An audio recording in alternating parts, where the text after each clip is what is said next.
não acredito que algum ser soberano fez a opção de destinar pessoas a viverem pior ou melhor. O fascínio me levou à vida bandida, o fascínio da rua, o fascínio do beco, da viela, do cara de fuzil que eu via na mão e eu via eu mesmo na mão do Rambo. Quem disse por que tem que ser assim? Destino?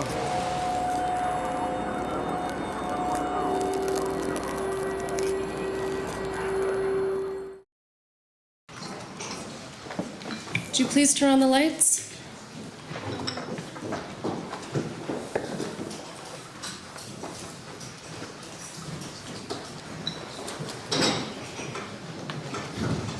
Thank you everybody. I am delighted to be able to introduce this table. Let me start by the second name of this table, which is the one that really thrills me. The Self and Life Trajectories, Community Responses to Crime and Violence, Resisting Exclusion and Generating Positive Practices. I loved that. That's what really I found very too enthusiastic. But the actual name is Favela Trajectories, Building Responses to Exclusion and Violence. I will be very quickly presenting the speakers for this session. First, Washington Rimas. His nickname is Feijão.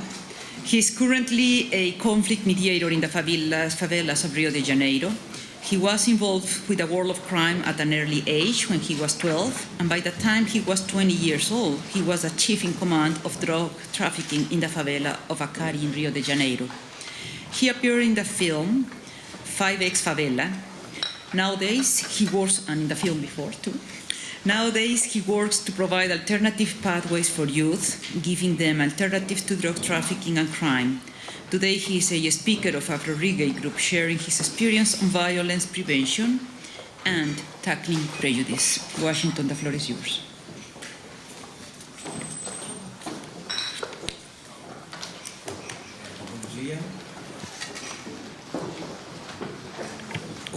Bom dia.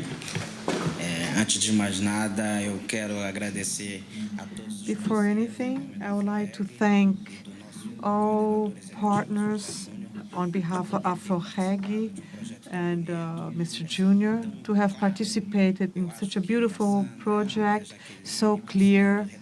I think Sandra and Jacqueline managed to show very well what is our real work of AfroHAGI and KUFA. A very, very subterranean, underground work, and we have to be involved to be able to clarify this work. I would like to thank Mr. Erlanger, who was a great partner. I'm very, very a good friend of your daughter. So you don't see this as in a bad way. Mr. Celso Taide, there was a very inspiring person, the coordinator, founder, and secretary of KUFA, great partner in this work. We're always sharing opinions, ideas. Marlova, who also with much affection deals with us and puts us in these projects, and LSE, for having afforded me to be in London in the Queen's land, because I never thought I would be an example for anyone, for having been born in this community and having been involved in drug trafficking so early. So it's clear to me that crime, for me, it was the only alternative, but without any idea, any awareness of the right or the wrong, just with being fascinated of managing to get the durable consumption products. And you start getting into this thing. Sometimes you're a friend, you do a favor, and then you do another favor, and when you see, you're completely involved.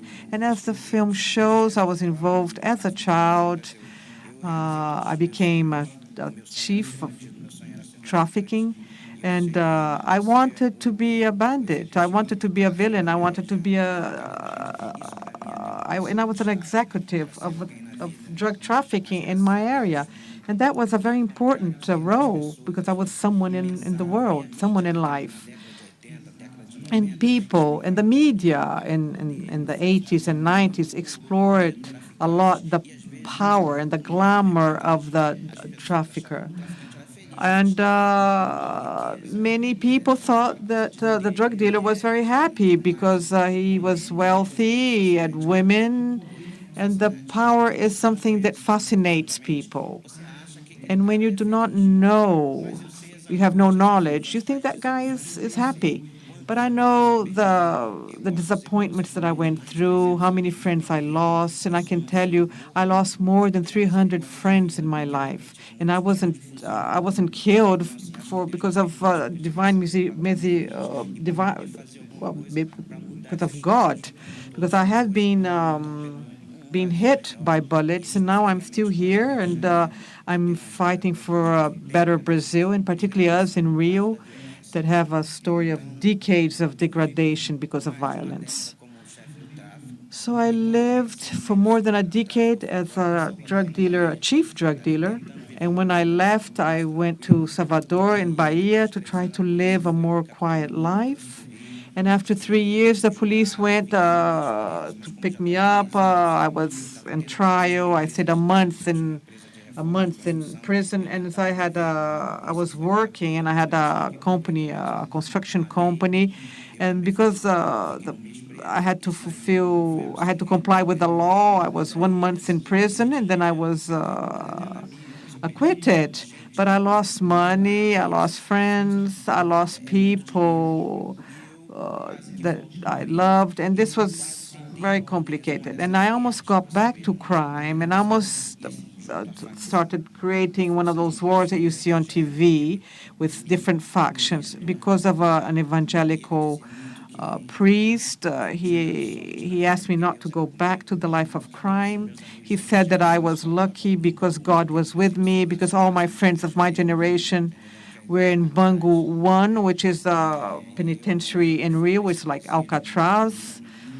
And I didn't go to this prison. And even then, I didn't listen, but 2 weeks later, 2 friends died beside me, and then I became more aware, and I thought that was not my life. And I accepted help, and then I met José Jr., and that was like love at first sight. Junior could see qualities in me that only the bandits saw. A person that is charismatic, that managed to express itself well, although I had lived all my life among people with very little education or discernment. And Junior could see that I had something, so he gave me the opportunity to represent AfroHAGI and to work in this wonderful project of transformation of lives. I started in AfroHAGI as a mediator of conflict between two favelas. It was a favela that had a faction which I belonged to, and with Junior, which is when this war, Junior came to speak to me and said, Feijão, I didn't need you for anything, but now I really do need you. There's an abuse, people are expelling people. So I know you're third command and you were respected. So that's when I saw that I had a mission on earth. And I went to Vigário Geral Favela, and I saved people's lives. And Junior started explaining to me what is a mediation of conflict. It is trying to defend the rights of the innocent people, to rescue people. And I started rescuing young people from the life of crime and people who were coming out of the prison through a project of employability. And it's a project in which I'm still a collaborator. And I was the coordinator of the project, told me that I was the one that could deal with people, criminal people, and we are getting a lot of people through your history, and it made me feel very honored. And they asked me to tell my story, to talk to the young people, because to a certain extent, when you're a idol, a bandit idol, and when you said that you had motorbikes and jewelry and beautiful women, these people became fascinated, and I managed to involve these people. And Junior started taking me to meetings, to debates, and he showed me how to do debates, and also international conferences, and he made me represent the group. I was not the most indicated person to be here. It was my coordinator that should be here, because the person he is, because he believes in the human being and gives them opportunities. I started in Lisbon in a forum, and then I started this project of employability. I went to a conference in the United States, Texas, Alabama, New York. He indicated me to be the speaker in the forum, and I've been participating for many years. Some UNESCO conferences where Maloa also gives me the honor to participate with her. And life has been transforming completely to me until now. I had also a project with Cacá Diegues, which is the best filmmaker in Brazil, a project called 5 Times Favela, which he coordinated with directors of NGOs. So there were 5 directors, and they came to AfroHAGI to speak to people, to involve people in the filming, and tested people for the theater as well, audiences for the theater. And there was a trafficking character, and Luciano de Vidigal, who was one of the directors, invited me to do the theater test, and I went through the film, and I went to Cannes Festival. So I was in prison, and I went to Cannes. It doesn't work. I can't translate this because it's very difficult. The film was very successful. I became an actor. I also worked in the theater, and today I work in art. And now there's a documentary which is called Cinco Vezes a Especificação, which we talk about communities. And I'm honored today to be a transforming human being, and to have changed my direction on earth, and to give opportunity to people as it was given to me, and to help people to transform, to change. And I feel very honored, and I know I'm going to be a good example for my children, because I think the family is everything. Maybe if I had had a father, maybe I wouldn't have become a criminal. Today I'm very, very concerned with my children. I always want to be a good example for them, and not only for my children, for children of other parents, of other friends of mine, because criminals usually are godfathers of their children. So I have a very great responsibility, and today I'm an example for many people. When I put in Facebook saying that I was ready to go to London, I had 100 comments. Many friends are bandits, are criminals, and they're putting on Facebook, "Go ahead, Feijão, have a good time." So I have to have a lot of responsibilities. And this group of people are not yet on the right track because they have judicial dependencies, a lot of pending things in court. But many of them came out, gave up on crime because of my influence. And I thank all of you to give me the opportunity to help.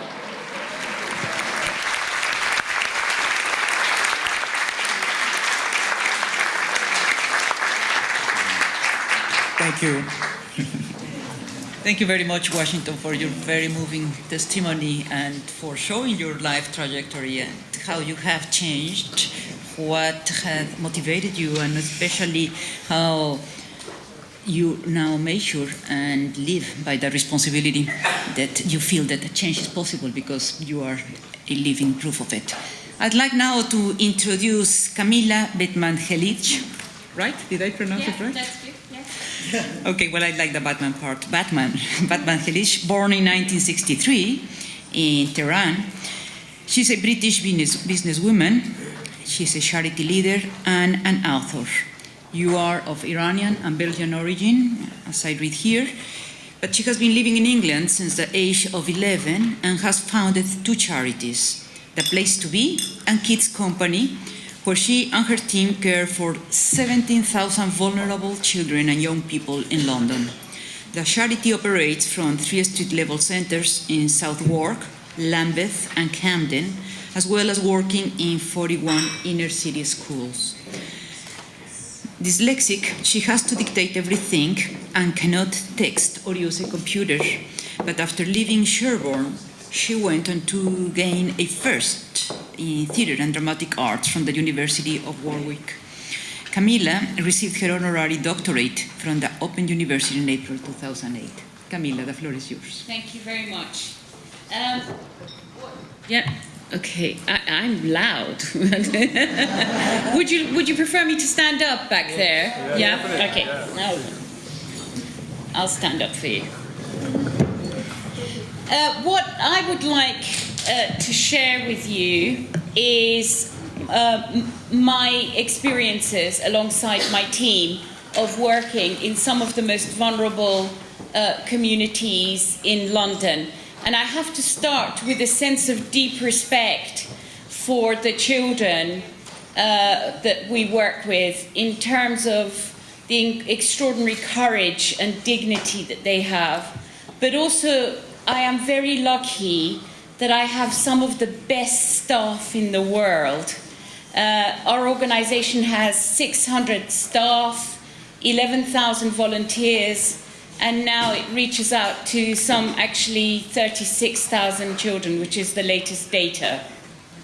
I have 15 minutes, so I'm going to try and use these 15 minutes to add to the information that's been shared with you. As I sat at the back, I was thinking the description that you gave in relation to the favelas is an absolute carbon copy of what's actually going on in some of the deprived inner city environments of England. It's just that the Brazilians have had the courage and the vision to embrace these truths, and the political forces in England are yet to discover that courage. But from where we stand, the latest research at Kids Company involving a large cohort of young people, and these are not our most disturbed young people, demonstrates that 1 in 5 of our children have been shot at and or stabbed. Please don't use a flash. Someone just, yeah. Have been shot at and or stabbed, with 1 in 4 of their parental figures and immediate family members being shot at and or stabbed. Can you stop? No. No flash. Sorry, I can't. Yeah. No, please don't use the camera. Just leave your cameras down. Okay. Okay. With 1 in 4 of the parental figures and immediate families and friends being shot at and or stabbed. 1/3 of the children who come to our street level centres don't have a bed. They're sleeping on the floor. 18% don't have underpants. 16% don't have socks. 80% rely on their main meal with us. We've got exactly the same constructs of very organized drug dealers who are running children as couriers in the drug trade, and the organization of the running of these children is relatively structured, with a sort of command chain going right up to the key characters that are structuring the business. It is absolutely in the service of survival. In all the years that I've been working at street level, I have not seen a young person who wanted as their primary choice to be a criminal or a killer, but children have arrived at this point in the service of survival. But what I would like to add to the narrative is this. We ended up creating a service which in effect generated that psychosocial scaffolding that was referred to. And our service is completely holistic, putting together social care interventions, medical interventions, educational interventions, and what I call aspirational interventions. The challenge that our children present with is primarily of one of being so overwhelmingly overpowered by experiences of violence that their whole structure of meaning and social construct is altered as a result of this chronic overexposure to violence. The sort of adaptation that emerges from this is precisely what Kids Company's been doing research into. The social adaptations are well narrated in the literature of looking at issues of street violence. They present themselves in very much having to adapt to partake in the new power hierarchies that emerge in environments of violence, with the capacity for violence being an incredibly important currency to ensure the survival of the individual. Credit ratings acquired through ability to be violent are essential reputationally, so that the individual is perceived as someone who has immense power as a result of their capacity to cause harm, to survive harm, but also to go on and generate money. So what, in effect, tends to happen in chronically depleted communities is that an alternative, a narrative of what potency of the individual is about develops. And this is not a narrative of flawed morality, it's an adapted morality to the conditions of violence that people are operating in. Those narratives are well known, but what we're now doing research into is this issue of overexposure to chronic violence and the kind of neurophysiological changes that it generates in individuals so that they have to kind of adapt to the environments they're in. And what I would like to throw into the ring is another dimension to this social problem, if you like, which is one in which that ultimately what we know from neuroscience is that the management of personal capacities is one that is afforded to us in our ability to regulate our emotion and energy. We need the front part of our brain, our prefrontal cortex, to calm down and modify the emotional responses that come from deep inside our brain in the limbic system. So when the emotional parts of your brain are firing and saying, why doesn't this woman shut up? Your frontal lobe comes along and modifies it and keeps you pro-social, and your frontal lobe delivers the notion, she'll shut up in a minute because her time will run out, okay? So in that way, you regulate your responses. Your ability to be pro-social is given to you by virtue of the attachment relationships that you're exposed to, hence the significance of familial bonds and nurturing and parental figures and so on. That is what programs your frontal lobe's ability to control you, soothe you and calm you down.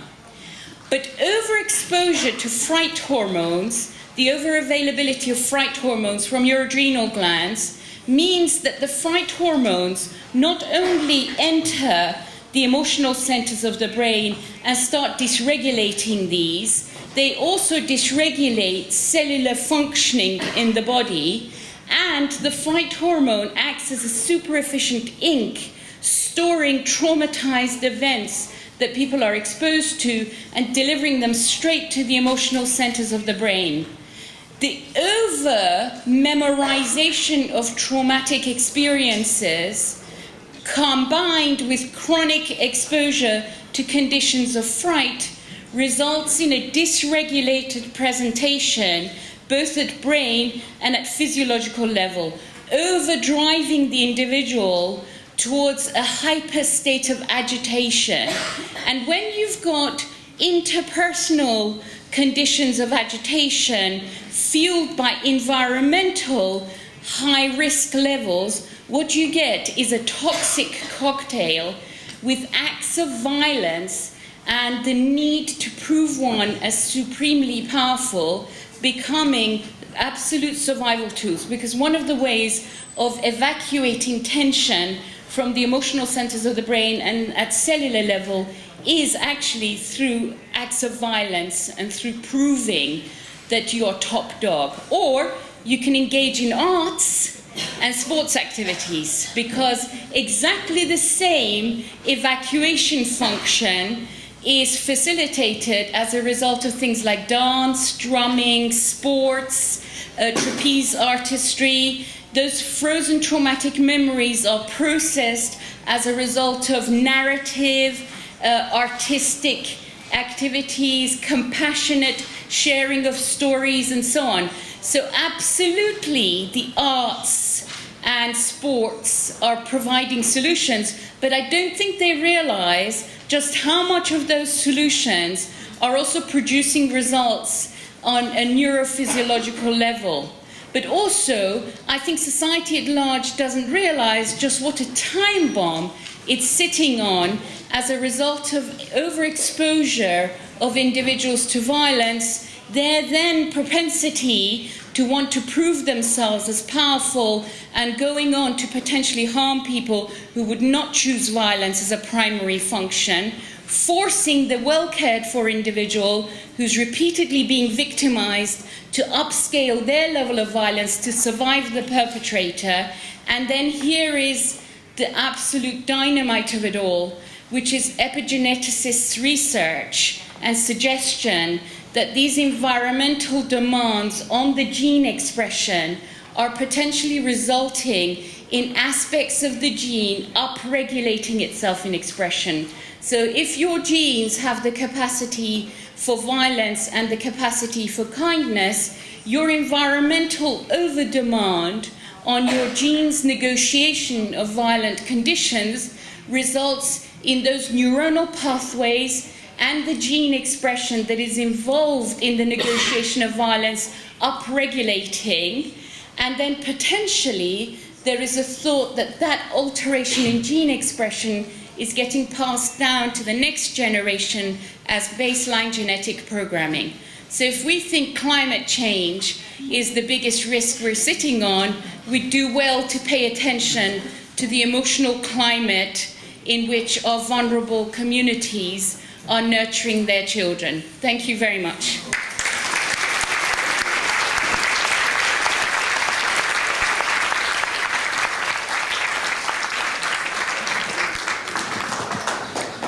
Thank you, Camila. Certainly, you pinpointed several very important things. One that I think that researchers are aware of is that violence is mainstreamed, and we are so exposed, and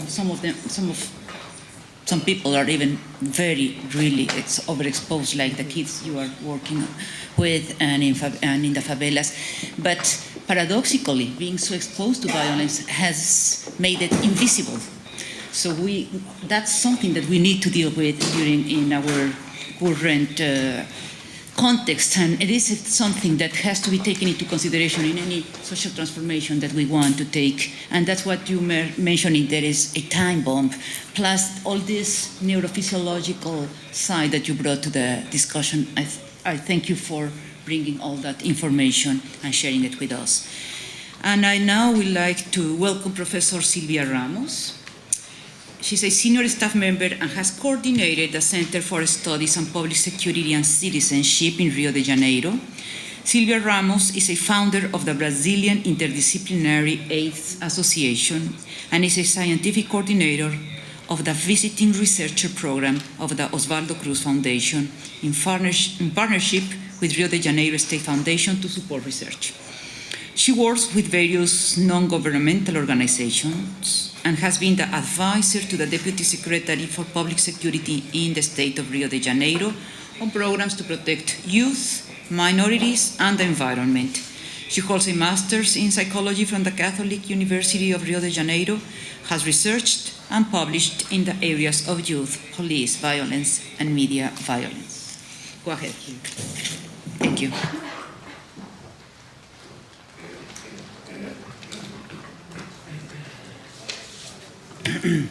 Obrigada. Quero primeiro agradecer à Unesco e à Thank you. First of all, I want to thank you, thank the London School of Economics and Sandra. The London School of Economics is more than an important university. It's useful both to Brazil and Portugal, where I did my postgraduate this year. And so it is a huge pleasure to be here today in this library, which Sandra chose because it's got this dome over it. And I'm going to have to mention this in Rio because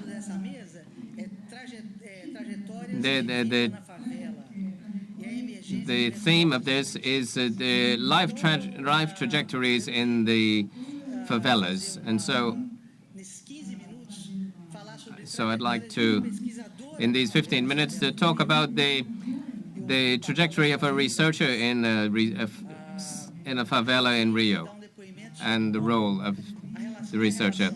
I decided to make a statement with regards to my position and how my relationship with the group has affected my trajectory. And we talk about the youths and their life trajectories, but I'd like to talk about mine. But working with AfroHAGI over these last 10 years, I wanted to understand what's the relationship between youth and the police. And so we started to do what is the approach by the police, how youths were frisked and checked. How did they behave towards the youth? We were going through a time in Brazil, which we had the rapper group they had some of the that's very difficult to translate, as you said, the camburão, which everybody's got a little bit of the downside, roughly. So this shows that these frisking of was a reflection on the dictatorship. And so we were doing a research on the way the police approach to this, and we wanted to understand this. So I sought out AfroHAGI, and when I understood these various things, which I didn't manage to see, which is the relationship between the police and young people, and from this research, there was a book that was published, that I published, which is called The Suspect Element, which showed the racial aspects in Rio. And then I had contact with AfroHAGI, and I wrote a text, and my first contact, which is called AfroHAGI Weekend. And this was the first of various documents, articles, and reports which I wrote in subsequent years, developing the project, joint projects with the police and the citizen, which was supported by UNESCO, and many meetings and seminars and workshops and dialogues and conversations. And I was surprised looking that in 2003 I wrote that AfroHAGI was there was an internal document from AfroHAGI about the seminar, and I wrote AfroHAGI has an immense responsibility in the next few years. In addition to being a reference for many young people, it is an inspiration and a guide for the development of other projects and for other leaderships in Rio. So I'm surprised at how I'd already seen how the important role of AfroHAGI directly with the young people, and the importance of this as in people who inspired others, inspirers for the And we have to remember and to remember that at that time, we were talking about 2002, the level of homicide, just so you can have an idea of violence, it was 60%, 60 per 1,000. Today, it's 20 per 1,000 inhabitants, and that's still very high. So 60 per 1,000 was terrible. And it was a very difficult time in the relationship between the favela dwellers and others, between the traffickers and the police. And Subsecretary for Security, Roberto Sá, is here today, and he created this this relationship, this dialogue, and he could tell us what we went through. At that time, the perception that was most important, that marked my trajectory as a researcher in my relationship with KUFA and AfroHAGI and other groups working in the, such as those working with dance, is that they said, well, leave it to me, I'll talk to people. We are accustomed as researchers to interpret these. They would say, let me explain it. We don't need anyone to translate. And as you said in your film, Sandra, this film I hadn't seen before, it shows how you capture this in an incredible way. This film of the research, it's not a film about, it's a film in which they speak. And so I could see that they were saying, wait a minute. I am a young person from the slums, from the favelas, and let me speak, because sometimes we're sociologists. We say them, they, the young people in the favelas, and they not only spoke to us, but they spoke to Brazil. We, the young people of the people, speaking in the first person, and this became lyrics for songs. And there's that famous song, which is Negro Drama, the black drama, which says, I don't read, I didn't see, I live the black drama. I am the black drama. And so there's sociologists that prefer to be impartial, and they said they're financial. We analyze, but you discover that the black and white and the poor is there, but they're not equal. So it's a little more than let me speak. Sometimes we make some poor translations of what they say, but we must remember today where we're at. Why? Because a lot of people have forgotten this. Because in the past, the young people in the favelas didn't exist in Brazil. Up until the 90s, when there was AfroHAGI, KUFA, and other groups. When you talked about young people in Brazil, you thought about the student movement, the organized left, the hippies, the rebels, but there were always white youths of the middle class. And the first time for me as a researcher and the group doing the research was to take the word and to speak in the first person. And this is why we call them, and that's why I consider KUFA and AfroHAGI as the new mediators, because they did the mediation, the translation, the bridge between a Brazil that was very little known in that period of time, which is the end of the 80s and the beginning of the 90s, and the world of the favelas, a territory that was dominated by armed groups, and they went to this 30, and then there were the authorities, and the media, and we needed to understand something in the. So AfroHAGI had over a period of years, they had what is called the urban connections, and they needed to understand when the university needed to understand, when the international agency needed to invest and identify and go to the favelas, when UNESCO and Globo, the television network, needed to. So they went to the favelas to try and understand the favelas by means of these groups, using these groups as mediators in producing knowledge and an awareness. This movement which was involved anthropology and sociology in Brazil, and they played an important role in this. They called attention to the potentials of sociology, or urban sociology in complex environments. And as we say, Sandra and Celso, these are not easy studies. They resist because these are individuals that are not amenable to study. They resist, they deny, and then they walk out of it. So these groups are not easy to research, and they're not easy for negotiation, not only with researchers, but even cooperation agencies, with the media, yes, and with the government and with the authorities. This is something which our translator, they have courage, they have guts. So these young people are difficult, and they see them, and there is no simple solution to this. Many times I've said, and I think I'm right,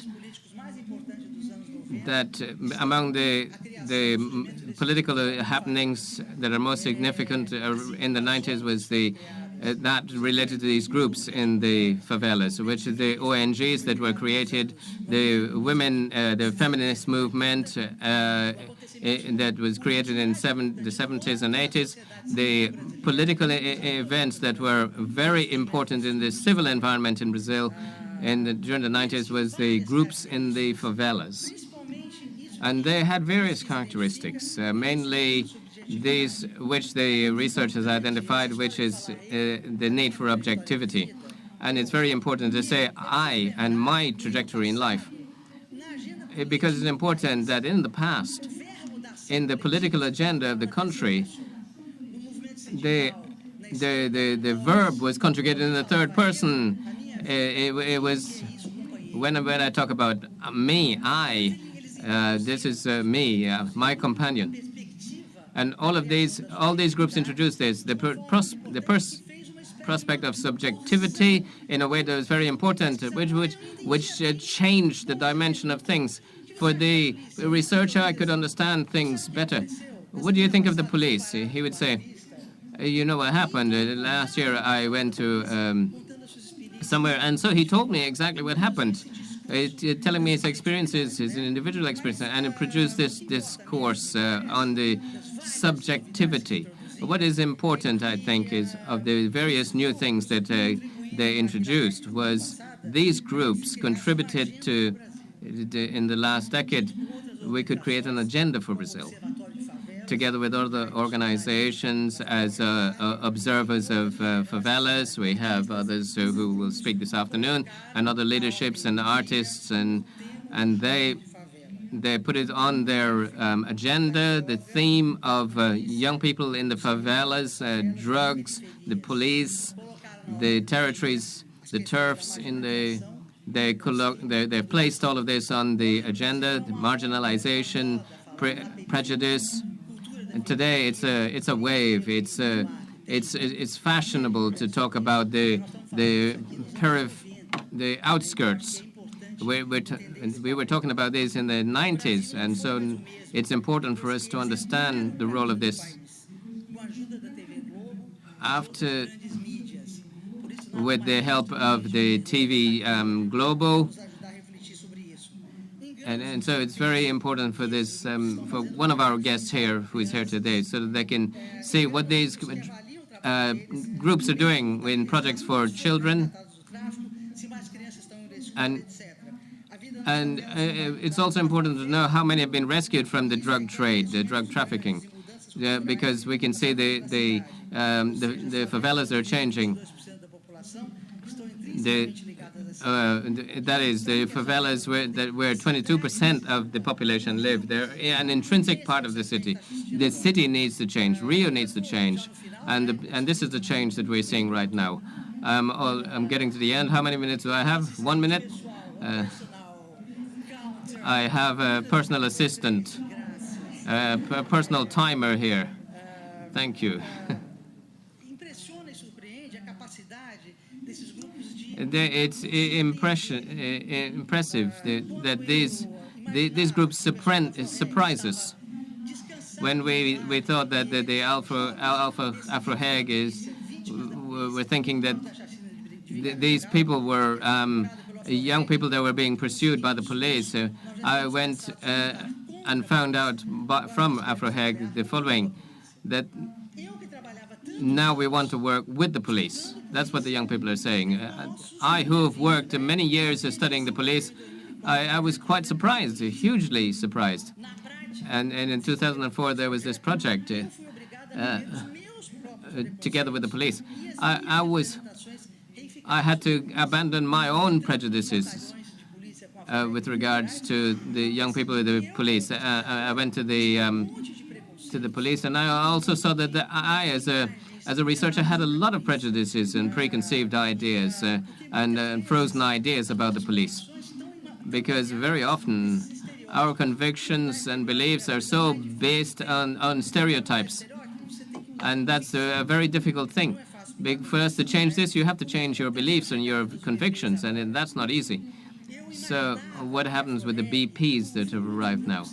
I imagine that AfroHAGI and other groups would be extremely resistant to these BPs, because now the young people in deprived areas and so on, they could have this idea that something is going to change here and we're going to lose our personality.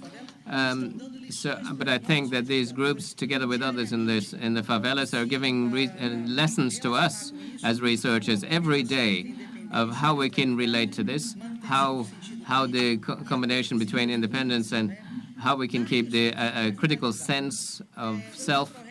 There are risks to conclude. AfroHAGI does operations that are quite frightening, complex. They produce support that sometimes worry me. And for example, they produce their work with banks and companies, phone companies. There are risks, and it seems like there are a lot of risks in what they do. But there are risks that you could be caught up and lost in the politics, and the hyper-subjectivity becomes something that is empty. There's the risk of not understanding and the hyper-marketing of what they do, and to lose a connection with the roots of the favelas. The risk of being lost in governmental organizations and doubtful commitments, and to do things.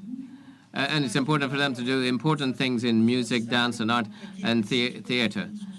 I think AfroHAGI showed us that it is important to take risks and to continue to produce surprises and bold proposals. And recently, I can see that KUFA launched life insurance in the favelas. It's hard to imagine this. It's hard to imagine what this means.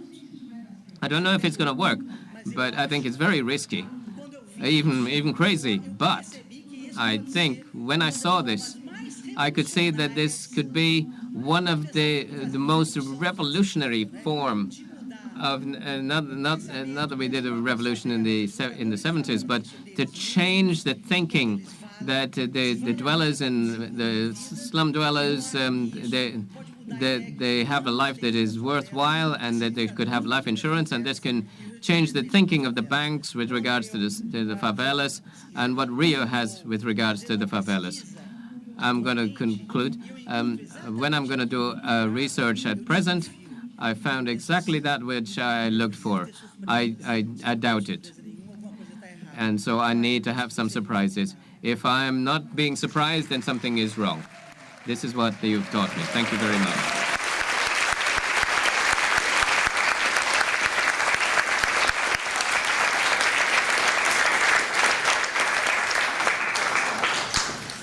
Sylvia, I think that after listening to you, something that we can for sure say and know is that researchers are engaged. They engage. And I love that phrase that you said, that when you were there, you said to the translators, leave it to me. We are researchers. We can translate ourselves. Yeah, that's exactly what researchers do.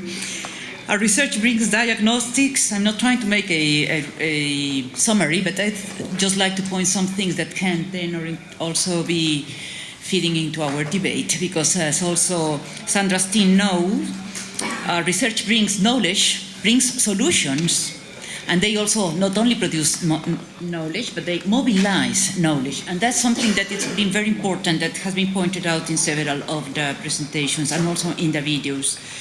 I like that part, that everything is possible when you are really under the will of change, especially when you are fighting and then changing prejudices. The phrase that was first in the movies that said, change stigma for charisma.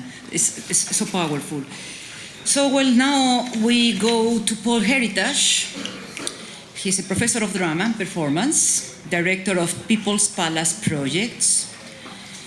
He is based at Queen Mary, University of London, an international associate at the Young Vic. In 2004, he was made a Knight of the Order of Rio Branco by the Brazilian government. For over 2 decades, he created arts-based prison projects in Britain and Brazil, reaching tens of thousands of prisoners, guards, and their families. As a producer, he has worked with major UK arts institutions to bring leading Brazilian companies to British audiences, including Grupo Galpão, Grupo Piolín, AfroHAGI, and Nós do Morro. And some of them had appeared in Shakespeare's Globo Teatro, in the Barbican, and Royal Shakespeare Company. In 2006, he set up the ongoing Favela to the World program, a partnership between People's Palace Projects, Grupo Cultural AfroHAGI, and a range of UK partners. In collaboration with the Young Vic, he created Amazonia, a year-long performance project involving hundreds of participants and thousands of spectators in London and the Amazon region. Go ahead. Thank you. Well, how to follow 3 speakers like that, but I'm not worried, because I've spent so long following Fejal and Camila, and particularly Sylvia. I'm sort of a follower of Sylvia Ramos, so that's fine as far as I'm concerned. Sandra, thank you so much for inviting us. Thank you so much for doing this research. I'm going to try and talk a bit about how the project that Pilar has mentioned briefly in terms of transferring social technologies, art and culture from Brazil to the UK context, which Camilla described so movingly, intelligently, and also terrifyingly in the way in which she said. Terrifying not because of what she does, terrifying because of what we don't do. Sandra has asked us a very positive end to her presentation, saying Rio's model is transferable. I suppose I'm here to say, is it?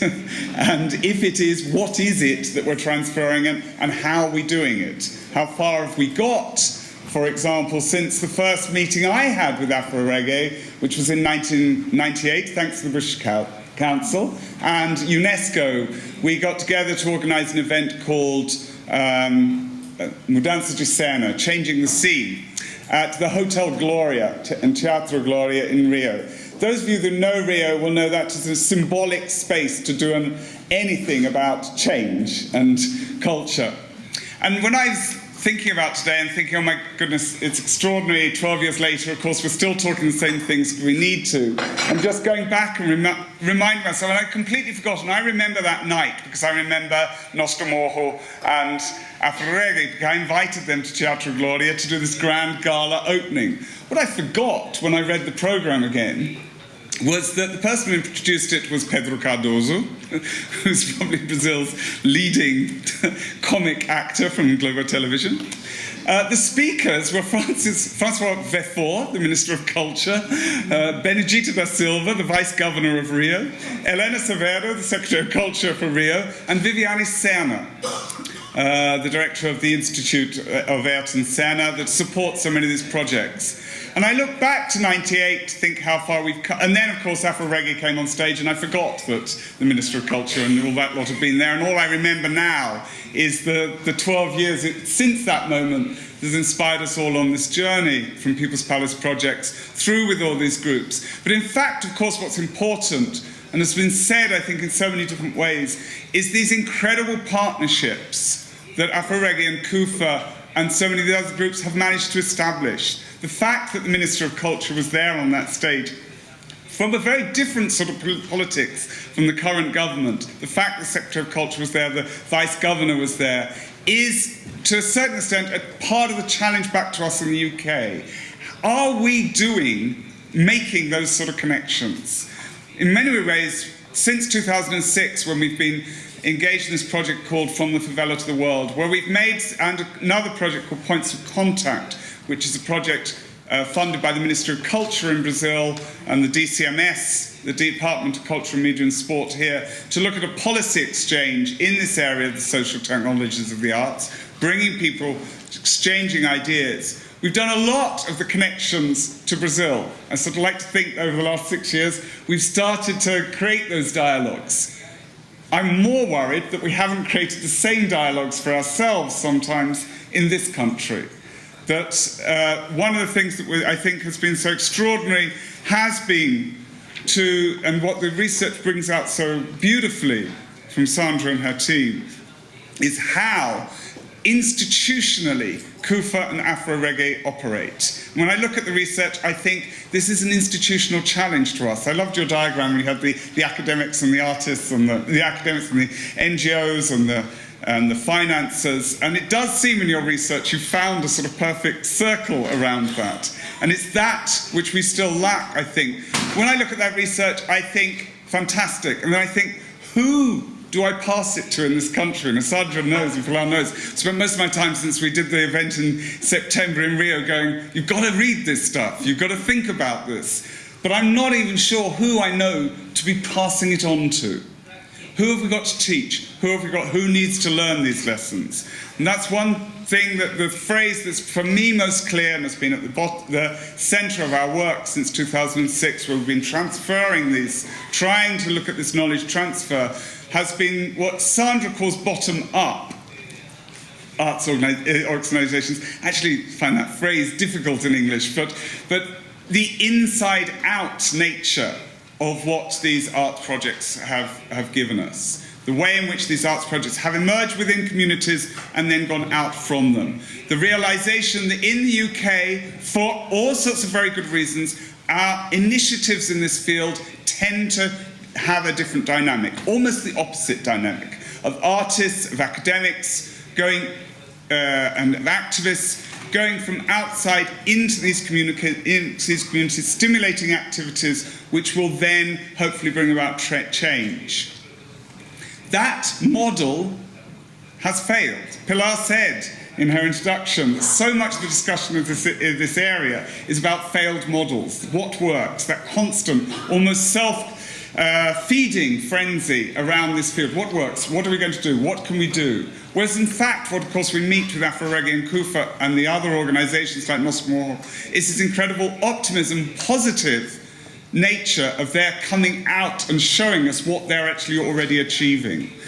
The emphasis in the research, which is on identities, therefore, is something that's very challenged to us in the UK model, because so often the identities of the agents of change is already dictated around the artist who's not a part of that community.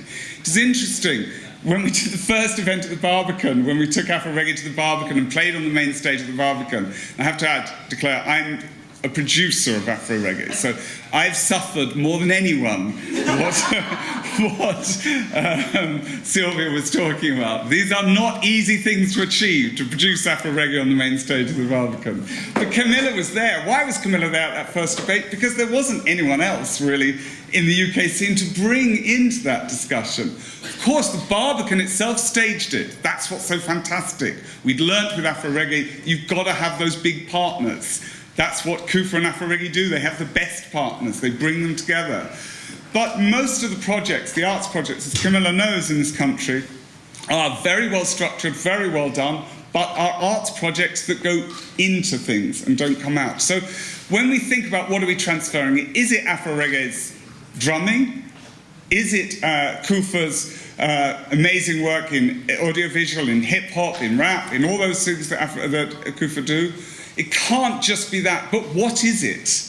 And is that actually transferable? So we set up another project, which we've been running for the last 3 years, called Cultural Warriors, which has been a project where we've been working with AfroReggae, working with organisations in Manchester, Newcastle, Liverpool, Salisbury, and in London, working with young people who are already working from those communities, who are with these arts organisations, trying to put them into contact with people like Fejal and people from AfroReggae and Kufa to think about what they can do and how they can be leaders within their own communities through their artworks. To try and Faustini, who's known to a lot of the people from Rio, who runs a project based in the peripheries, looking at the culture of the peripheries. Faustini has just won the Gulbenkian Prize, the largest art prize in the world, for transferring his technologies here to the UK. Faustini always says that what he's trying to do is try and get rid of people like me and try and get rid of people like himself, the people that actually stand in the way of young people achieving things. And I think that has been a challenge to the UK,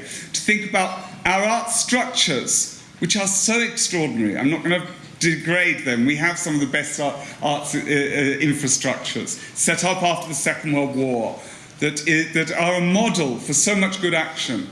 But when we do the Points of Contact program, when we have people from the Ministry of Culture in Brazil, when we have the people from Centro Cultural Banco do Brasil, when we have Celso Ataíde here, talking with our policymakers, what do they say to us?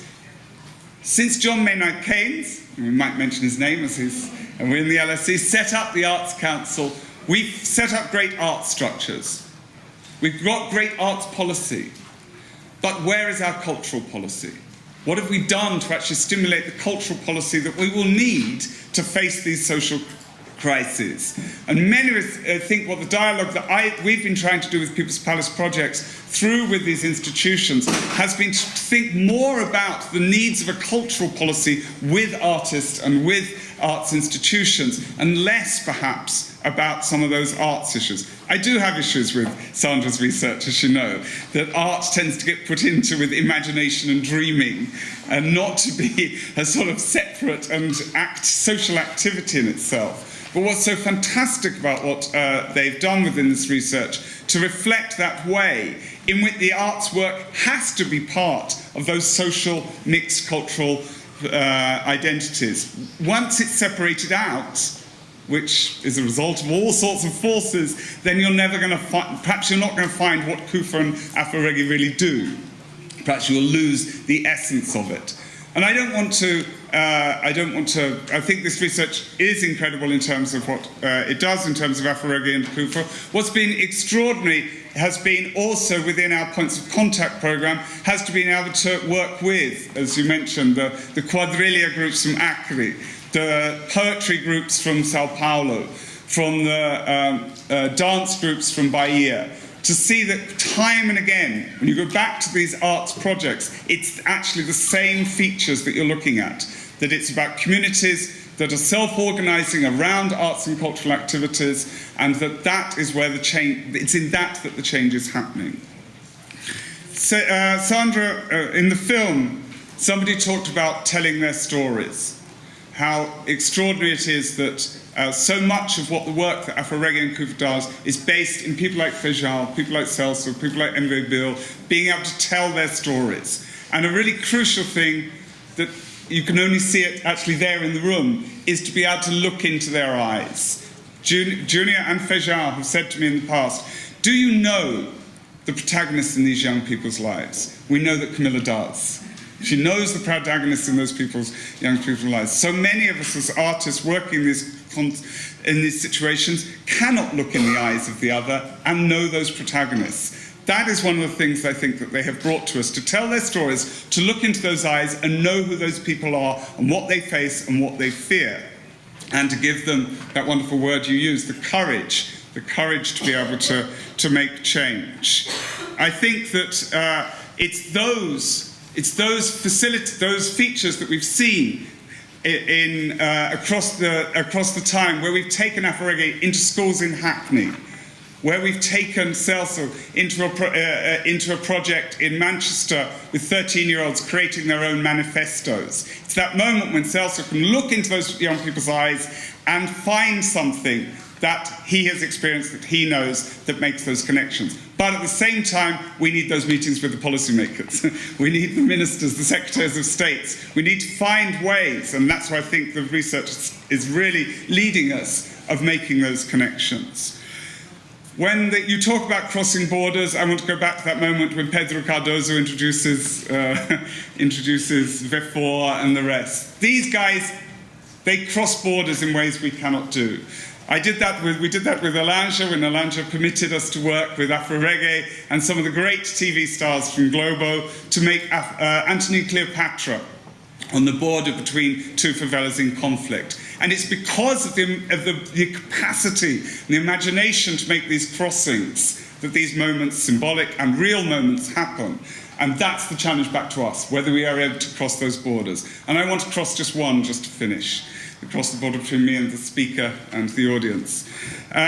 We've had some incredible experiences on cultural warriors, of taking young people from all sorts of different situations across the UK out to Brazil, and also bringing, obviously, the Brazilians here. And two of them are with us today, Michael and Shagan. I'd just like to introduce you to, because these two guys, can you stand up, Michael and Shagan? I know this is really bad. I know this is really naughty. I shouldn't do it. Michael and Shagan.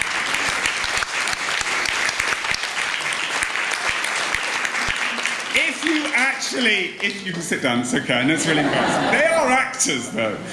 If you really want to hear what that knowledge transfer is about, if you really want to get it, then talk to these guys during lunch. Because they have been there. They have worked with the guys here. They've managed. They're making those transfers that we need to do on institutional policy levels. And although Shagan should be reading this himself, I'll just read you something he sent to us as a team only a couple of weeks ago. And it's been a while. It's been 6 months, 8 months since they were last in Vigário Geral. And what he wrote was, AfroHAGI, Kufa, these organizations we met, they give us something that you feel. It becomes part of you. And when you begin to accept and understand its purpose, you will be open to receive all the rich, beautiful qualities it possesses. If I was to take one thing from my experience in Brazil, it would be not to be deterred by your environment. If there is no way through, create one. And no individual in our groups is bigger than the people you serve. In the future, I would like to collaborate with AfroHAGI to produce a piece of work portraying our people in a decent light, showing the capability of change even when facing hardship in our communities in London. I'd like to send out a clear message that our communities here in London, regardless of the negatives, the class or social position, have the right to live and be shown opportunities to better their lives. These are two guys that have come through all sorts of very, very good arts projects in this country. Cardboard Citizens, National Youth Theatre, the Roundhouse, and they've now set up their own company called Playing On. They show both some of the problems we face, that people in this country are much more likely to go through a range of projects, and that's what we're left with, some amazing projects. Whereas what, of course, these guys are giving us is these identities of life. So they are both our hope and also our challenge. So these guys, they will keep playing on. They will keep whatever we do here as researchers going forward. Thank you.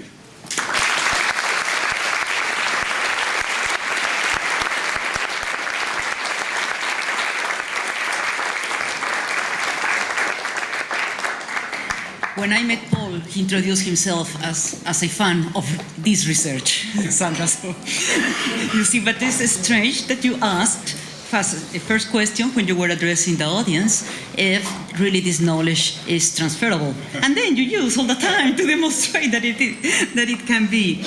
It is true that we can't just be identifying good and best practices, but we have to be working on transferability. And that's where you also mentioned the importance of building public policies. But I would even underscore that you mentioned that art should be an element very well taken into consideration by policymakers. So that's for us in UNESCO to be working on. And of course, the issue that social cohesion, social inclusion can be built through the arts. That was a dimension that you put very well in your own words. And now I'm happy that we can have some debate, because they said if you don't give the time, then we won't have a debate. So we will have some time, and as some say, this is all these presentations have been food for thought. Since we are in a Brazilian context, let me tell you that this is caipirinha for thought.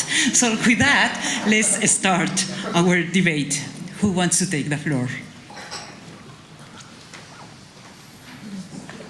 Yes, they're in the back. Can you introduce yourself, please? And I'll stand up. Hello, I'm Anne Bonner, and I am doing some research at the moment exactly on what Paul's talking about. So I want to tell you about that first of all, which is I'm looking at arts organisations for the UK in 2040. And one of the things I'm very interested in hearing about is what's happening in Brazil. But going back to transferability, I also want to tell a story of Easter House in Glasgow 25 years ago. An Easter House in Glasgow 25 years ago was probably very like a favela in terms of severe. It was the most deprived area in Europe only. And it's not the most fantastic place now in terms of deprivation, health. But I worked with, because I work with a lot of arts organisations, with exactly, I'm not saying it's exactly the same as what's happening in AfroHAGI, but role models, people from Easter House, a guy from Easter House, Danny Dobby, who wanted to be a dancer and became a dancer and went back and engaged his community. And so they did an Easter House Arts Festival also, and Cranhill Arts Project. And I worked with all of these organisations. And what happened was that eventually public policy followed what was happening. So all that work was really happening, it was fantastic. But then public policy began to understand how terribly good it was. And so what they did is they built a palace. They built an art centre in Easter House. And what happened is, and I couldn't save this, I was brought to try and help this out, but the grassroots work disappeared. So on the one hand, it could be, and I'll be looking at this, are these projects time limited? Is the role of something like AfroHAGI to be the catalyst and to be short term? Or is there a danger of public policy and arts policy and policymakers coming in and destroying the very strength of the grassroots? So I'm going to be, and please anybody at lunchtime come and talk to me who might want to be involved in this project. But I'd like to just respond to what Paul said and respond to other things. And I would be interested in the views of the panel. And also I'm sharing some knowledge here. Don't be complacent. Don't get too excited about public policy, because public policy is only going to serve the mandate of the time and the politicians of the time. Actually, the grassroots stuff, in my experience and my view, is probably more valuable. Thank you very much, and for recalling that public policy has to be dynamic, otherwise we are really losing it. Is there anybody? We will take several there in the back. In the back there is a hand, and over here. So we will take several comments, and then I will give the floor again, and here also in the front. And then we will give the floor back to the panelists. Go ahead. Yes? Eu vou falar tarde, espero que depois da minha fala ninguém tenha pergunta. Mas eu tenho uma pergunta basicamente and I hope that after I speak, nobody has any question. I have a question for Sylvia, because it's something that has to do with the Brazilian political system. It happens to everybody, but in Brazil it's very common when the government changes, or president, or governor, or mayor, everything changes. And apart from the NGOs that are working with private initiatives, they are used as a tool for public policies associated to the government. I understand there's a complementary work, but I get very worried about this involvement, not only because there's this alternate power, and Brazil can throw projects in the garbage. But the government becomes that means they use the NGOs as a paint, so the money won't be checked. So I'm very, very worried about this. Not NGOs, but researchers as well of the third sector. They deserve some attention. In the back, there was another. I don't know who you have the mic already. Hi. My name's Pete. I work in the sport for development sector. A lot of the ideas here have been discussed. There are remarkable synergies here. Now, I just wondered what challenges you guys have come across that are similar to the challenges that we face in terms of being taken seriously, in terms of in the competing funding pot. You've got the World Bank and, to an extent, the UN and governments who often quite like the idea of these initiatives. They're very cuddly, they're kind of very approachable, but often they're not taken seriously, and often they don't get the funding that they deserve. The project I work for is incredibly effective, using boxing for social development, and we've had no government funding because the government don't really take it seriously. But it is incredibly effective, and the results are proven. So my question, and kind of to you guys, is that how do you overcome those challenges in terms of being taken seriously when, you know, some people don't, basically, yeah. He has a microphone, and then the lady in the back. Hello, my name is Jimmy Greer. I write research about Brazilian economy and society. I thought perhaps with Camilla here and Paul we could ask a little bit about the Olympics, maybe post-Olympics or pre-Olympics, any kind of strategies or advice, you know, you could put forward for Brazil, and maybe Feijão and Sylvia, as suas expectativas para as Olimpíadas, and, you know, maybe there's some kind of learning, because, you know, we had issues before the Olympics, they went quite well, apparently. But now we're in this kind of post-Olympics era. Brazil, Remoções, all the things that are happening in Rio around the Olympics, there's kind of quite a lot of interesting, could be some opportunities there to kind of think really strategically about how Rio can best London in this kind of area. The lady in the back, and there is another. Is it me? Gentleman here. Yes, that's you. Eu não sei se falo em português. I don't know if I speak in English or in Portuguese. I think I speak in English just to speak to my peers in Brazil. Então, eu sou Cristina Becker, do British Council. Estou aqui em Londres. Cristina Becker of the British Council. I'm in London as a coordinator of a program called Transformer. It's a 4-year program that links Brazil to the UK. Paul Heritage is part of this project. And British Council, as he said, works many years with this program.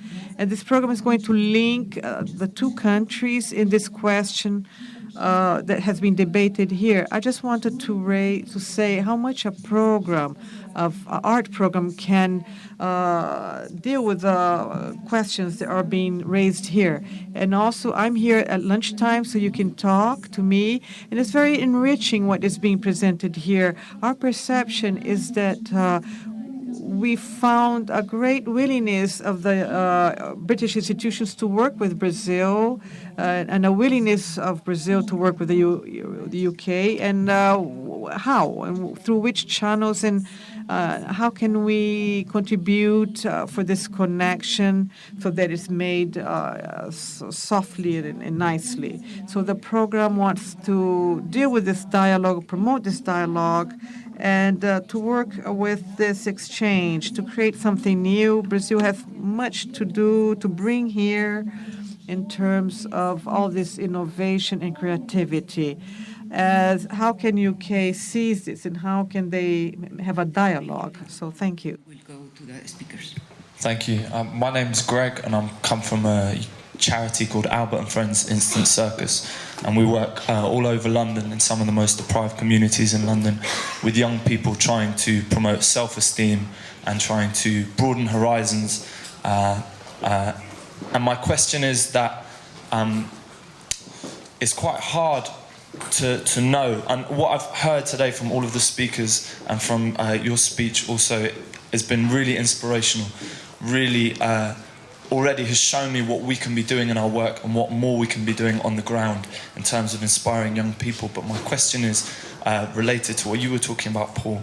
How can we be doing more to try and affect policy, or to try and demonstrate what we're doing? Because a lot of the times, I know personally, I don't speak the language of a policymaker. I don't know how to communicate what we're doing in an effective way. I don't know. I personally, I don't know that, and I'd love to know what you think we, on the people doing work on the ground, could be doing more to help them. Thank you very much. So we'll start with you because you have a direct question.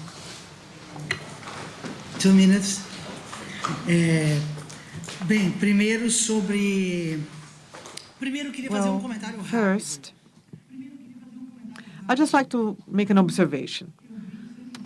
I always traveled a lot, and 10, 15 years ago, when I spoke in other places, I had to translate favelas, slums, etc.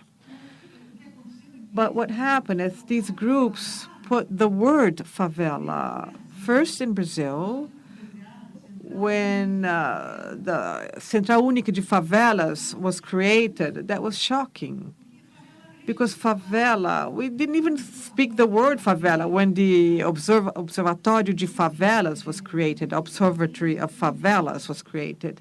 So we have to have this in mind, the role of these groups, because this helped to transform Brazil. And we arrive in some places, and my text, when I speak, I don't translate the word favela any longer. I use favelas in French or in English. So this is very important to have in mind. When you have a word to say something, that's why what Sandra is talking about, sociabilities subterrânea, underground sociabilities. So it took a long time for this to happen. Not such a long time ago, we didn't even use the word favela to show these multiple realities. As for the Olympic Games, I think it's very interesting what you're saying. When I was speaking to Paul and Cezek, my Center of Studies, with the Observatório de Favelas, we are planning in April next year a seminar involving the young people from favelas to speak about our agenda for the Olympic Games. In Brazil, there are two main dangers. The Olympics become something completely touristic of a middle and high class that goes to the Barra, and the popular sectors become against the Olympic Games. Many are against it because they're doing reform. They're refurbishing the city, removing people from their houses. So these mega events, World Cup and Olympic Games, seem something alien, seem from the rich people, powerful people who are going to invade our city. If we do not start very quickly, and we're already very delayed on this, to think in terms of who are the protagonists of the youth in the favelas in these mega events, we're going to incur the risk of losing the only opportunity that Rio de Janeiro has to produce integrations in areas that had never been integrated before. So our idea is, because a favela young person should think about what the agenda of the Olympics should be. So Rio de Janeiro has too much to learn, a lot to learn from London. So in a way, we don't know exactly how, but it managed to produce beautiful, perfect Olympic Games in terms of visibility and professionalism, etc. But at the same time, Underneath, they integrated people, and they had the participation of the young people of London. Paul used to tell me, the Olympic Games will only last a week, but what's most important is what comes before and what goes after. And one more word about the relations with these groups, between these groups and the government. I think it's also dangerous, but do what? Saying, well, I don't have a position about PPPs. I think they have been capable to a certain extent, much more than I had thought some years ago.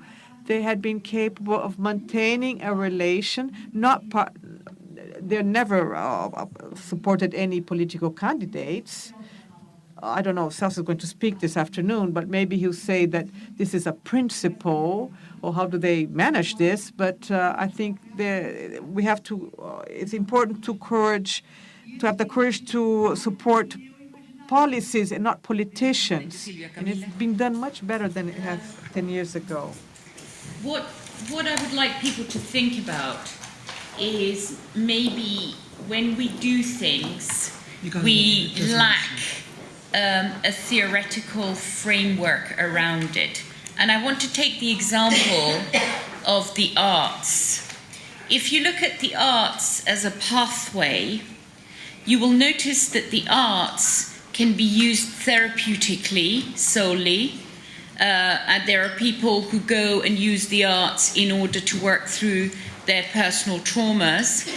And then along the same path, the arts can be used as a kind of skill-based activity, i.e. you can end up becoming an artist, developing expertise in what you do, and you can use the arts in terms of social communication, political narrative, and so on. The point is, when we do something, whether it's the Olympics, whether it's sports, or whether it's the arts, what we've got to understand is that you can look at this activity and think one slice of that cake is the whole cake. Whereas actually what you need to be thinking about is that this activity called sports or the Olympics or the arts has a pathway going through it, and depending on where you place your focus, you can either enhance or lose or diminish aspects of that pathway.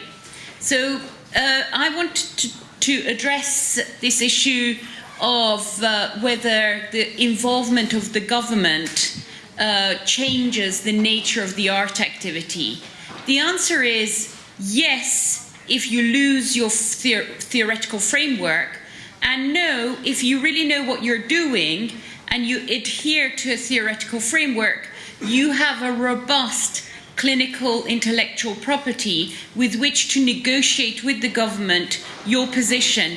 The problem becomes when you're weakened in your philosophical framework and the person who has the power with the money can then dictate what your activity needs to be. So if you look at the Olympics, what happened is that the government focused an enormous amount on what the Olympics would look like to the outside world and what kind of provision they were going to provide to facilitate the guests and the athletes. And there was a very weak focus on the legacy of the Olympics and also the build-up of the Olympics in relation to the young people on the back of which the Olympics was sold. It's very telling that Children for Kids Company were taken to the Olympics building site, promised that this was going to be their legacy and it's because of them the Olympics is happening, but when actually the Olympics opened, there wasn't a single ticket available for these kids. And if you think about it, booking of the tickets, you had to have a credit card, you had to have enough money in advance in your bank account, you had to have access to the internet. And this is where no one thought about the Olympics from the perspective of the most disenfranchised and the poor. No one thought that one bottle of water costs a quarter of that individual's weekly budget, whole weekly budget of food in the ghettos of Britain. So that, I think, if you're wanting to move forward in anything you do, whether it's the sports, the arts, or the, generally any project out there, what you need to seek out is the pathway of your philosophical framework, and make sure that you look at that path from its beginning, middle, and end, and all paths are circular. Thank you very much.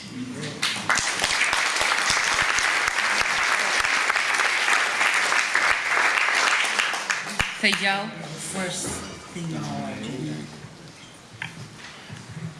Eu vou falar do tema que me foi citado sobre as Olimpíadas. Né? Eu espero que o Brasil aprenda. I spoke about the subject, and I think that I hope that Brazil will learn from the British experience and to learn from the mistakes, and that they don't commit the same mistakes, they make the same mistakes, that they would leave a legacy of inclusion, and that above all, that they make it better for the worker in Rio, who have worked in refurbishing and revitalizing airports and highways and so on. I would like for these opportunities to come down to the people who are deprived in the city. As Camilla mentioned, what would be the form? The access of these deprived people, the young people especially. Before the games, there's been something that's been happening that has to do with employability. That's the people that we managed to take away from crime. We managed to get some employment for the works at Maracanã, work for people who are coming out of jail. There are more than 1,500 people for whom we managed to get work for, and 700 of these were on the border of marginality. They don't have crimes, and it was very difficult for them to get into the job market. And with the employment secretariat, by means working with them, we were able to get some employment for them. What is really important is for it to be democratic, so that after the games, life would be better, so that we can have a better bus, train, and underground service. I like the underground service because in 10 minutes I have to wait 10 minutes for another train to come along. But for people in London who think that theirs is bad, well, ours, well, at least it works. And our games have to leave a legacy for the entire city, for an inclusion of the resident of Rio, so they can feel benefited by it. And this is what we hope for. Obrigada, Feijão. Paul, the floor is yours. It was very hard to bring those things together, but I'd like to start with the phrase from our friend at the back about taking it seriously. It's a fantastic phrase in English, and I think it does go to the heart of the problem. One of our problems, I think, in the UK is that, and this is, I'm sure, heretical, is I don't actually think we take the arts seriously. I know you're talking about sports, and we can talk about that afterwards, but even though we have these great arts infrastructures, we take our arts for granted. If you took away the arts from London tonight, there are no galleries, no theatres, no anything, I'm not sure what difference it would make. I know that if you take the arts out of the communities that Celso works in, you take AfroHAGI or Kufa out of their communities, that would be a destructurization of those societies. That wouldn't make the same difference if we closed down the National Theatre and the National Gallery. I don't know if that's good or bad, because I actually quite like the fact that Britain has hospitals and schools and other things that sustain its society. But what we're looking at is something where the arts are taken, and sports and these cultural activities are taken very seriously indeed. And that's what we've been learning from these organisations. When you talk about public policy, I'm absolutely fascinated with that, because I remember one of the first things I did after Camilla worked with us, gave an inspirational talk again with AfroHAGI, I took Celio Torino to visit Kids Company. again, because of so few things I could take, somebody who's the Secretary of Cultural Citizenship at the Ministry of Culture, a man who'd invented one of the most extraordinary pieces of public policy in the arts, the Pontes de Cultura program.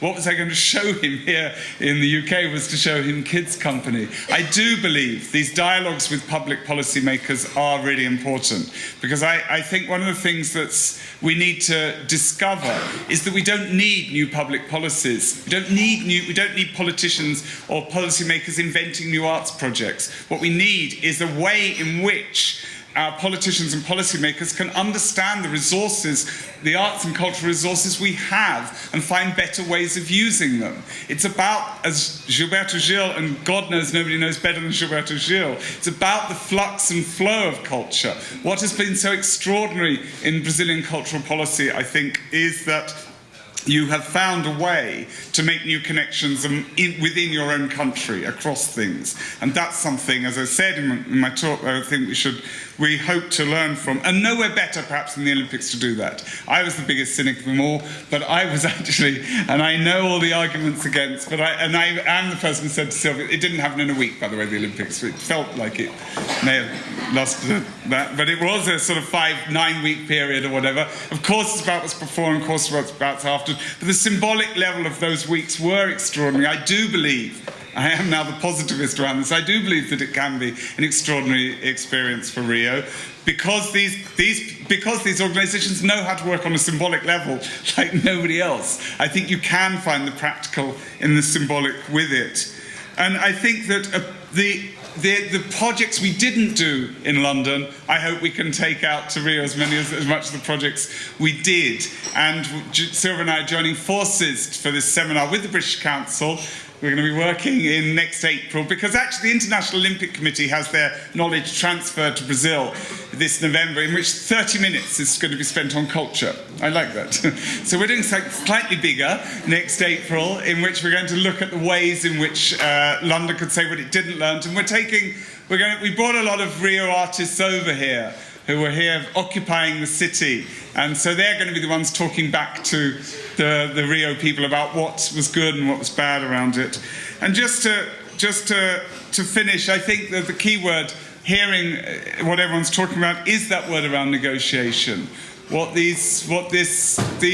Finding ways, you asked the really impossible questions about what more can we do to get the politicians there, to get the policymakers there. But as I say, it's to find ways we can inspire them. And I do think, this may be easy to say, I do think it is to be taken seriously. You have got to be forming those partnerships and making those negotiations. Why are AfroHAGI Nostro Morro? How do we get them taken seriously? We partnered them with the RSC, and they performed Two Gentlemen of Verona at Stratford. That's something I learned from the way in which these guys work out there. That to be bold, to be courageous, to believe in this work at the level that when they come over here, we've taken them to Contact Theatre, we've taken them to Newcastle to work with the Lawnmowers, with Learning Disabled Company. We've also put them on the main stage of the Barbican, of the South Bank Centre of the RSC, because that's where these guys deserve to be, and that's the best match for them. And you mentioned something, it was very sweet, you mentioned that I have this knighthood of the Order of Rio Branco. But the best thing about that is that Rio Branco himself, who it commemorates, was a great guy for negotiating borders and for negotiating and mediating these peaceful borders so that a nation could be a nation. And that's what I remember when I remember Rio Branco, and that's what I remember in Kufa and AfroHAGI. Thank you, Paul.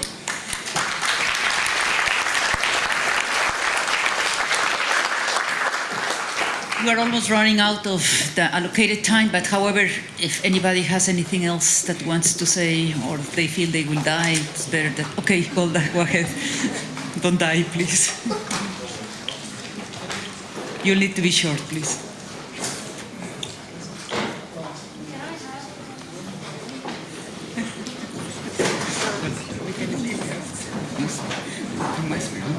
Thank you. My name is Golda El Kouri. I work with UNESCO. I work with Pilar in Paris, but also we collaborate with our colleagues in Brazil. I wasn't going to take the floor because we have a strong UNESCO presence, but the discussion around the Olympics and mega events triggered my thoughts. we have worked a lot on mega events. We've collaborated with IOC and with FIFA and others. And once in an international event, we've spoken to the Brazilian government, as you will be hosting the next event. And one of the concerns of the government, I'm sorry to say it, it's the level of corruption. And while we can have a very good discourse about what we want to do, there are real risks, even that the government feels it cannot control, about how the event will go. And I thought, we've worked in UNESCO in our sport and youth program and we've talked to IOC, we've collaborated very closely with the government of South Africa to come up with an ethical charter for global events, and basically to address in it the issues that were raised, how we displace communities to build the stadiums, who benefits from the event, where do the profits go?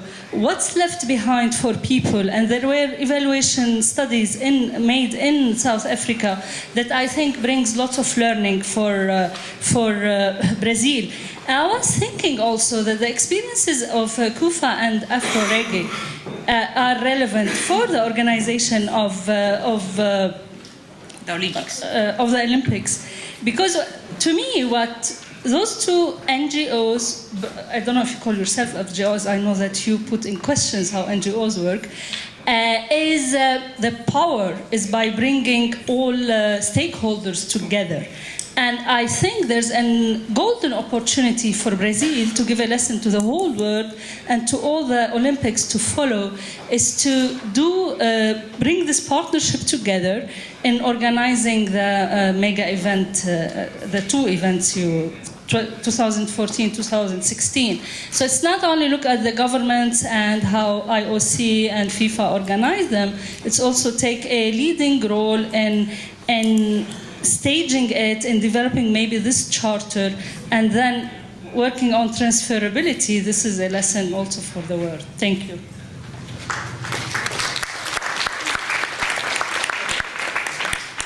Well, thank you, everybody. I think that it was magnificent how we could wrap in this conversation, in this debate, and in these different speakers' speeches, the issue about addressing how social inclusion and social cohesion can be a driver, is a need, but can be a driver also for building better community with involvement of principal actors, youth, and those that for many times can be seen as the ones that need help, when no, they have the solution. It is not only that they need the help. And it was also interesting to see how, when speaking of arts, we came also to be speaking of sports, and both being so powerful tools to bring together communities, to bring together different actors in building better societies, and also in addressing policymakers. It's interesting that it resonated quite a lot, the need of bringing policymakers into the dialogue. And yes, in UNESCO we'll be bringing policymakers for sports, for arts. But one thing that I just want to mention, because it's interesting to know when you are in the favelas or in many slums, and I'm sure that you have seen that quite often, Camila, is also how we forget about people with disabilities or people with special abilities. And we're talking about the Olympics, but not as much as on the Paralympics. And I'm sure that it is a big challenge in the favelas and in the slums, how you finally get some positive action being mainstreamed, but do not forget the other populations that can't just go up all those stairs in the corridors in the favelas, etc. And in this proposal of looking at the legacy and looking at the importance of the work before the Olympic Games, that those vulnerable populations are not also left behind or left out, which is even worse. Thank you very much to all our panelists, to you, beautiful, wonderful audience, and let's go for lunch. I hope with some cachaça or caipirinhas, but if not, piñas coladas, do it, and we'll see you later on.